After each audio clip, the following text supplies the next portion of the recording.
앞으로 이제 전기차 시대가 분명히 도래할 겁니다. 도래할 건데, 전기차의 이제 굉장히 중요한 부분이 이제 OS라고 합니다. OS, 오퍼레이팅 시스템이라고 그렇게 저는 명명해 보겠습니다.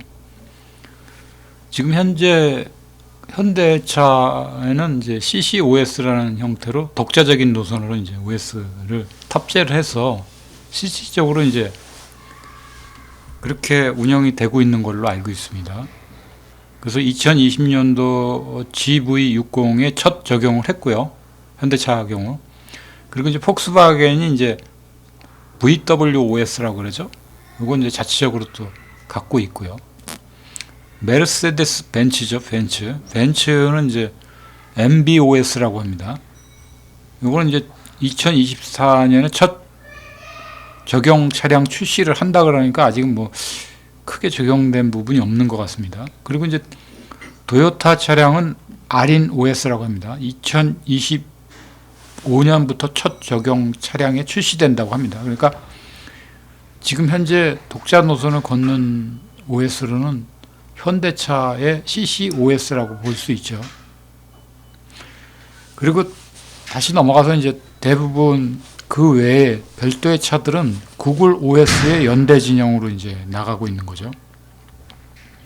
르노, 닛산, 미쯔비시, 혼다, 포드, 볼보, 제너럴 모터스 뭐 이런 모든 대부분의 차량들이 안드로이드를 기반으로 한 OS를 탑재해서 적용하는 걸로 알고 있습니다. 지금 현재로는 전기차 기준으로 봤을 때. 그러니까 앞으로 이제 이 OS 시장이 어떤 식으로 판이 짜질지는 아무도 모릅니다. 근데 이제 대략 짐짓 따져볼 수 있는 것 중에 하나가 이제 안드로이드 기반의 OS를 보고 있는 거죠. 왜 제가 이런 식으로 판단을 해볼 수 있는 거를 예측을 할 수 있냐면은 과거를 돌아볼 수 있었기 때문에 얘기를 할 수 있는 겁니다. OS 하면 굳이 이제 우리가 자동차 부분에서 얘기를 할 수도 있겠지만 개인용 PC에서부터 이제 비롯됐습니다.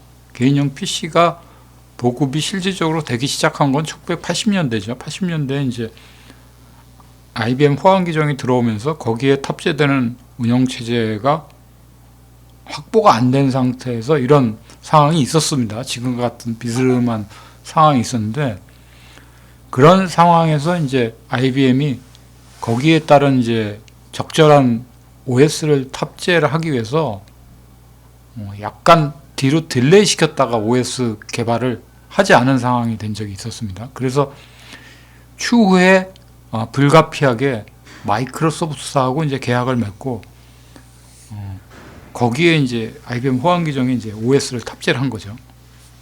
그래서 이제 추후에 이제 PC 시장에 이제 거의 독점 체제로 이제 시장을 점유했던 게 이제 마이크로소프트사의 OS입니다. 자동차도 마찬가지일 것이라고 보여집니다. 어떤 차종을 불문하고 어떤 OS가 먼저 선점해서 탑재가 돼서 소비자의 손에 건네지고 소비자에게 많이 분포되었을 때의 그 시장 점유율을 얘기하는 겁니다. 그때 OS가 중심축이 되겠죠. 근데 그 중심축의 역할을 어디가 먼저 하게 될 거냐 여부는 아무도 모릅니다. 아무도 판단할 수 없고요. 근데 이제 지금 현재로 봐서는 이제 구글의 안드로이드가 점유율이 높죠. 지금 현재로서는 그렇습니다. 그래서 대략적인 점을 쳐봤을 때는 안드로이드 OS가 시장을 점유할 거라는 예상을 해보는 건데 변수라는 게 너무 많습니다. 판을 완전히 뒤집어 놓을 수도 있는 상황이 될 수도 있기 때문에 이건 아무도 예측을 못하는 거죠. 이 OS 시장이 한번 판을 딱 짜놓으면은 최소한 20년은 간다고 보는 거죠. 마이크로소프트사가 그러했습니다. 그 예전에 그런 얘기도 많이 하죠.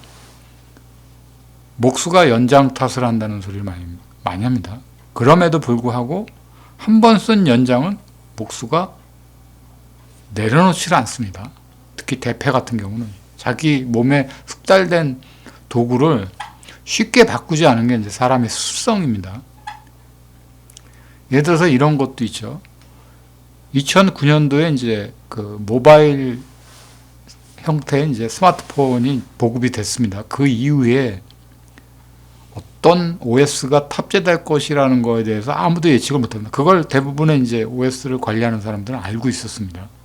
어떤 것이 시장에 먼저 선택될 거라는 것만 모를 뿐이지 분명히 어떤 것이 선택될 거라는 건 알고는 있지만 어떤 게 선택될지를 모르는 거죠. 대표적인 게 이제 마이크로소프트사의 이제 모바일 운영 체제가 있고요. 그게 이제 노키아 쪽으로 보시면 되고요. 그리고 이후에 이제 삼성이 이제 점유율이 높아지면서 하드웨어적인 부분을 많이 판매를 했죠. 근데 그 안에 적재되는 OS는 안드로이드입니다. 그 안드로이드가 결국은 시장을 장악을 하게 됐습니다. 근데 이게 좀 아이러니한 부분이 삼성이 기기를 많이 판 대신에 지적재산권에 대한 부분은 사실은 아무것도 소유한 게 없습니다. 그래서 삼성도 이 하드웨어 개발을 함께 하면서 시장 점유율은 거의 전 세계를 장악을 하다시피 했지만도 결론적으로 봤을 때는 소프트웨어에 대한 OS에 대한 미련이 엄청나게 남아있을 거라는 겁니다. 이건 뭐 덮어놓고 개발한다 그래도 개발되어지는 부분이 아니라고 봅니다. 탄탄한 그 소프트웨어적인 기술력도 같이 기반이 되어져야 되죠. 특히 운영체제에 대해서만큼은 더욱더 그러하리라고 봅니다. 이게 잘못 만들어지면 완성도도 떨어지고 잘 만들어진 특히나 자동차 컴퓨터에서는 OS가 좀 빗나간 OS가 탑재가 됐더라도 그건 사람의 생명과는 크게 직결되는 문제가 아니니까 고장나면 부품을 갈아 끼고 잘못되면 패키지하고 하는 형태로 돌아왔기 때문에 상관이 없지만 자동차에 있어서만큼은 완성된 OS가 탑재가 되어야 되는 게 분명합니다. 그 잘못 탑재돼서 여러 사람 죽이는 꼴이 되어지기 때문에 이 OS 부분만큼은 확실히 검증된 OS가 나와서 시장을 점유해줘야 된다는 거죠. 이런 차원에서 봤을 때는 과거에 제가 예를 들었던 마이크로소프트사의 운영체제하고는 좀 약간 예상을 빗나갈 수도 있다는 거죠. 근데 현재로 봐서는 완성도적인 측면에서는 안드로이드가 상당히 기반이 튼튼합니다. 이건 OS는 그냥 어느 날 갑자기 하루아침에 만들어지는 게 아니고 탄탄한 기반 하에 이제 완성도는 이제 PC를 많이 다뤄본 사람들 입장에서도 봐도 이 안드로이드 쪽의 리눅스 진영의 이 커널 자체가 굉장히 완성도가 높은 운영체제입니다. 우리 쪽에서 개발해서 우리가 시장을 정의하면 그것만큼 더 좋은 금상첨화는 없겠죠. 근데 그게 완성도가 떨어지면은 분명히 문제가 있다라는 거죠. 그런 부분에서 이제 저는 그 골격을 맞춰서 추측을 해보는 겁니다. 그래서 완성도적인 측면에서 봤을 때는 지금 현재 진행형이면서도 안드로이드 쪽이 굉장히 검증이 잘 되어 있습니다. 그리고 실제로도 외부에서의 그 보안적인 측면에서도 안드로이드가 굉장히 앞서 있습니다. 근데 현대차에도 이제 그 OS 경쟁에 뛰어는 들었다고 하죠. 근데 그게 이제 어느 부분이 어떻게 검증이 되었는지 여부는 저도 모르는 겁니다. 그 실질적으로 호환성이라고도 볼 수도 있죠. 호환성 여부도 검증이 돼야 됩니다.